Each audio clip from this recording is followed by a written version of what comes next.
L'état des routes, on va voir ça au cours des prochaines minutes, mais comme on le fait habituellement là, à cette heure-ci, le mercredi, on va aller parler avec des agriculteurs de chez nous. Et là, cette fois-ci, on s'en va du côté de Saint-Joseph où nous attend Marc-Étienne Poulain. Bonne fin de journée, M. Poulain. Bonjour. Monsieur Poulain, donc, de votre côté, vous êtes producteur de lait. Oui, c'est ça, entre autres. Oui, donc, dites-nous un peu à quoi peut ressembler votre quotidien chez vous.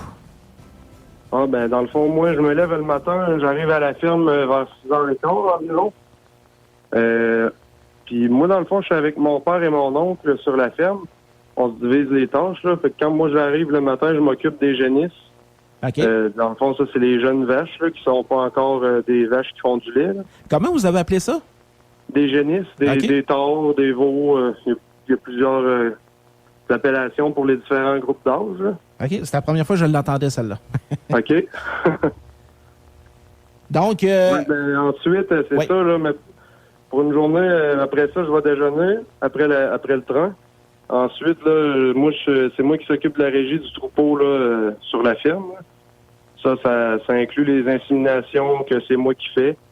Tout ce qui est des manipulations avec les vaches, là, ça, c'est mon...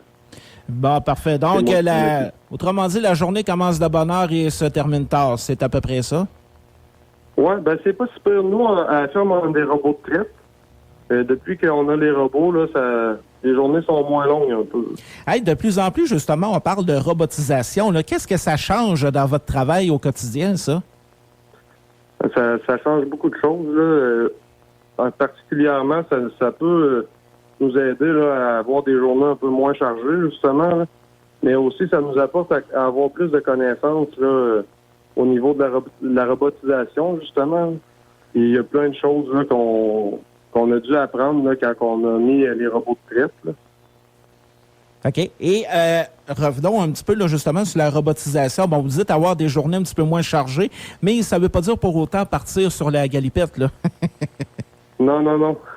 Mais si, exemple, il y a un problème avec le robot en question, j'imagine que à l'ère de la technologie, vous avez une notification qui rentre sur votre téléphone puis vous le savez tout de suite, là.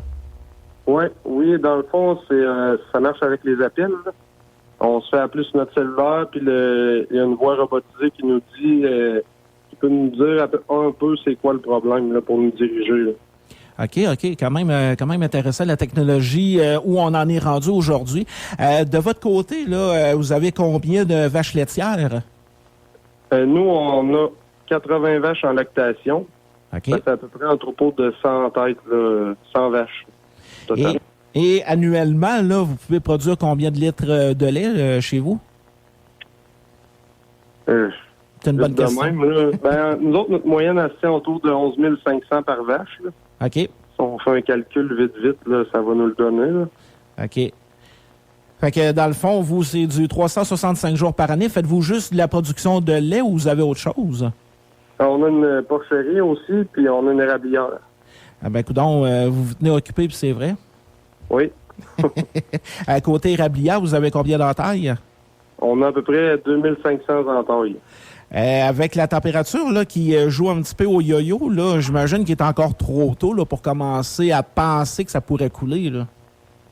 Oui, c'est ça. Mais nous, on n'est même pas prêts. Là. On va commencer à entailler. Là. Peut-être pas cette semaine, mais en début de semaine prochaine, on devrait commencer à entailler. Là. OK, déjà. Donc, on se prend en avance justement pour être prêt au moment où la météo va dire, bon, ben OK, go, c'est le temps de partir ça. Là. Oui, c'est ça, si on veut pas en échapper. L'année passée, avez-vous eu une bonne production de sirop? Oui, c'est une bonne année, oui. Oui, puis en tout cas, c'est sûr que c'est la météo qui décide là, pour ce qui est de la production. Donc, on n'est jamais à l'abri d'intempéries de la météo là, pour ce qui est du sirop. Oui, c'est ça. Votre ferme est située à quel endroit, M. Poulain? C'est à Saint-Joseph-de-Beauce, dans la petite montagne. OK. Puis pour ce qui est des produits d'érables, est-ce que vous en vendez? Ben, nous, on a un quota, là. Donc, on fait affaire avec la fédération. On vend des drums là, directement. On n'en vend pas, non. OK. Eh bien, M. Poulain, merci beaucoup d'avoir pris quelques minutes pour nous parler de votre quotidien. Merci. Bonne fin de journée. Bonne journée.